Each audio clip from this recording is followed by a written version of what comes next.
I'm Brian Piers, and this is your Clinical Minute.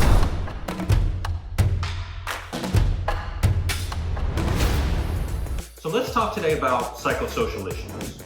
There's a study that was published recently looking specifically at depression and rotator cuff injury. So this group of researchers went back and looked at patients who were recovering from rotator cuff injury, and they looked at three variables.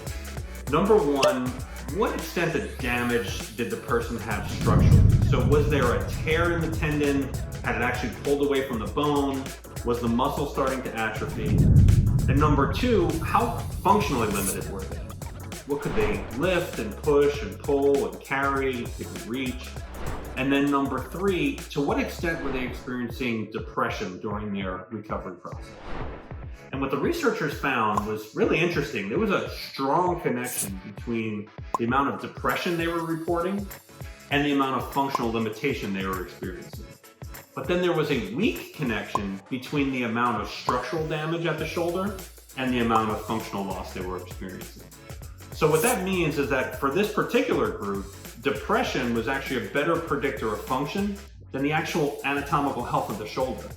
So these are really important findings, and I think as time goes on, we're going to see more studies like this, looking at different types of injuries and different patient populations and perhaps different psychosocial barriers.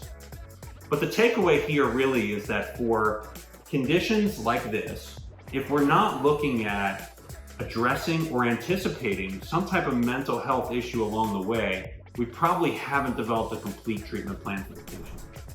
I'm Brian Piers, and this is your Clinical Minute.